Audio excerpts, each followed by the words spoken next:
U.S. Army Rangers 2nd Battalion 75th Ranger Regiment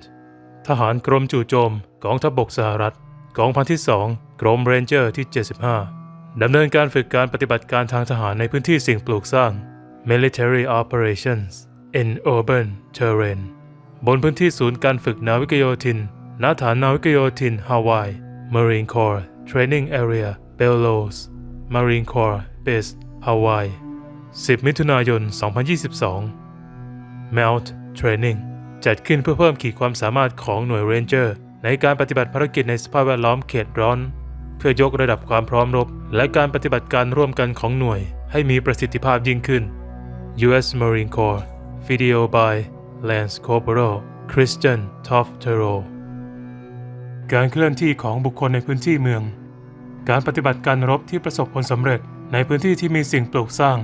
ขึ้นอยู่กับการฝึกฝนทักษะพื้นฐานและการใช้เทคนิคและขั้นตอนการปฏิบัติที่ถูกต้องก่อนจะดำเนินการปฏิบัติการในเขตเมืองต้องได้รับการฝึกฝนทักษะการรบพื้นฐานเพื่อให้สามารถปฏิบัติการในเขตเมืองได้อย่างมีประสิทธิภาพการข้ามผนังหลังจากลาดตระเวนตรวจสอบฝั่งตรงข้ามแล้วให้ปีนม้วนตัวข้ามผนังอย่างรวดเร็วในขณะรักษารูปร่างสะท้อนเงาต่ำลักษณะการคลานต่ำ low silhouette ความเร็วในการเคลื่อนไหวและรูปร่างเงาที่ต่ำจะทำให้ศัตรูไม่มีเป้าหมายที่ดีการสังเกตบริเวณมุมอาคาร observation around corners พื้นที่บริเวณมุมควรถูกตรวจสังเกตก่อนที่จะเคลื่อนที่ออกไปพ้นมุมนั้นความผิดพลาดที่พบบ่อยที่สุดในการปฏิบัติขณะอยู่ที่มุมคือการปล่อยให้ปลายลำกล้องอาวุธยื่นออกไปพ้นมุมก่อนที่จะสังเกตทำให้ตำแหน่งของตนถูกเปิดเผยการใช้เทคนิค shot stalking การหดพานท้ายปืนหรือวางพานท้ายปืนไว้บริเวณหัวไหล่จะช่วยลดการเปิดเผยตำแหน่งการเคลื่อนที่ผ่านหน้าต่างส่วนบนของร่างกาย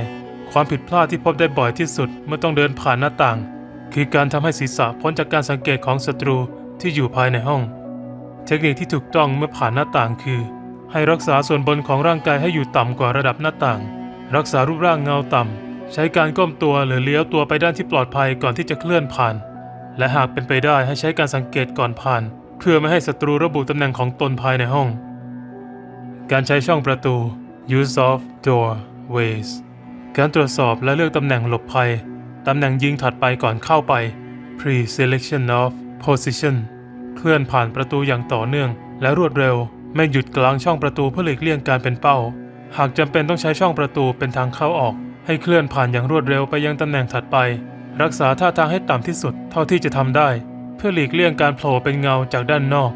ควรเน้นการคัดเลือกระยะหยุดพักตำแหน่งไว้ล่วงหน้าความเร็วในการเคลื่อนที่รูปร่างเงาต่ำและให้มีการยิงคุ้มกันจากเพื่อนร่วมทีม covering fire เมื่อออกจากช่องประตูเพื่อลดความเสี่ยงจากการถูกยิงฝึกซ้ำการประสานงาน timing ระหว่างผู้ที่เข้าประตูและผู้ให้การปกป้องเพื่อให้การออกเป็นไปอย่างราบรื่นและปลอดภัยการเคลื่อนที่ขนานไปกับอาคาร movement parallel to buildings หน่วยขนาดเล็กอาจไม่สามารถใช้ภายในอาคารเป็นเส้นทางมุ่งไปด้านหน้าได้เสมอไปเมื่อเคลื่อนที่ตามแนวด้านนอกของอาคารอย่างถูกต้องให้ตัวชิดผนังอยู่ในเงามืดรักษารูปร่างเงาต่ำและเคลื่อนที่อย่างรวดเร็วไปยังตำแหน่งถัดไปการชิดกำแพงลดมุมมองของศัตรูและลดโอกาสถูกตรวจพบจากหน้าต่างหรือช่องยิงการอยู่ในเงาช่วยลดการเป็นเป้าเมื่อถูกส่องจากภายในอาคารหรือจากที่สูงรูปร่างสะท้อนเงาต่ำการก้มการย่อตัวลงลดการโดดเด่นของเป้าหมายเมื่อต้องเคลื่อนผ่านแนวเสี่ยงเคลื่อนที่อย่างรวดเร็วไปยังตำแหน่งที่เตรียมไว้ช่วยลดระยะเวลาที่อยู่ในมุมมองของศัตรูและลดความเสี่ยงจากการถูกยิงการข้ามพื้นที่โล่งพื้นที่อันตราย crossing open danger areas ควรหลีกเลี่ยงพื้นที่โล่งเช่นถนนซอยและสวนสาธารณะ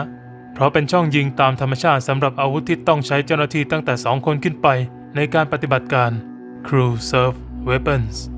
เมื่อจำเป็นต้องข้ามพื้นที่โล่งอันตรายให้ใช้ระเบิดควันเพื่อปกปิดการเคลื่อนไหวข้ามในระยะที่สั้นที่สุดและจัดให้มีการยิงคุ้มกันพื้นที่โล่งเป็นคิลโซนศัตรูที่มีอาวุธหนักทีมยิงสามารถทำลายหน่วยได้ง่ายจากจุดซ่อนหรือตำแหน่งสูงการใช้ควันบดบังสายตาของศัตรูช่วยลดความแม่นยำและเวลาในการตอบโต้ของศัตรูขณะเคลื่อนที่ข้ามในระยะสั้นที่สุดเพื่อลดเวลาที่หน่วยอยู่ในมุมมองศัตรู การยิงคุ้มกันของเพื่อนร่วมทีมเบี่ยงเบนความสนใจและกดฆ่าศึกไม่ให้ยิงตอบโต้ขณะมีการข้าม หากเป็นไปได้ให้เลือกจุดข้ามที่มีที่กำบังใกล้เคียงทั้งสองฝั่งและประสานเวลาสัญญาณเพื่อความราบรื่นในการเคลื่อนที่เรียบเรียงและแปลโดย Wannabe Hunter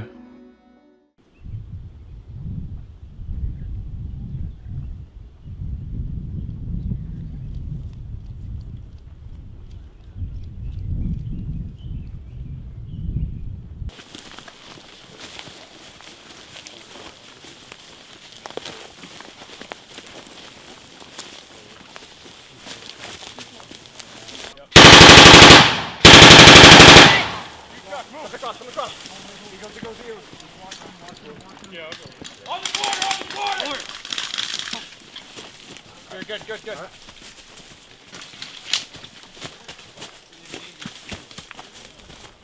Push across, cover him. Hey, Eagles, push!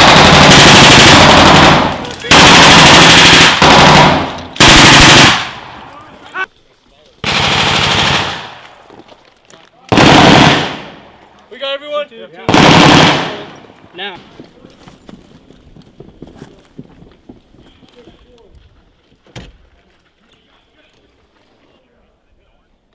That guy been killed up there?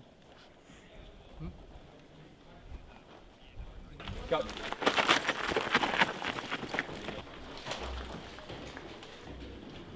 We gotta roll up from 50 series to 60 series.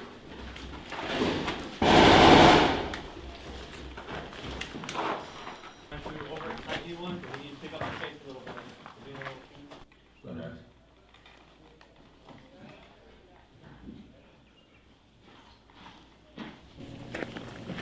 Hey, Elliot, get on that window. Howdy, lock down that door. Around that corner. Past the pink car? Yes. Roger. Around that courtyard. Roger, you hear that? Net call, Eagles pushing Bravo level on 60's area.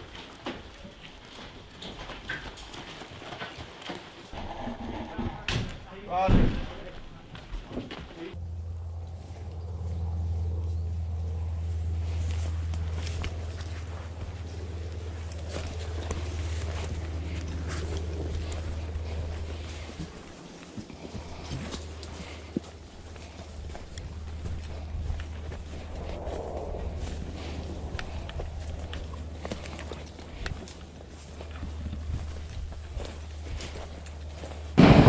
Bravo team!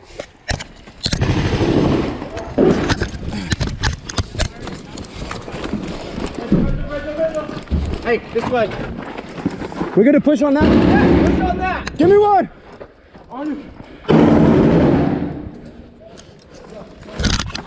Next one.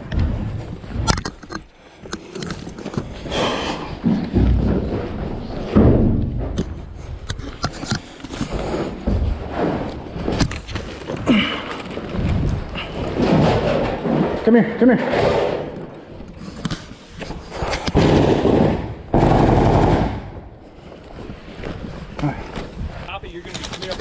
Okay. I'm gonna hop it and then get it open. Hop on my knee? Yeah. Good.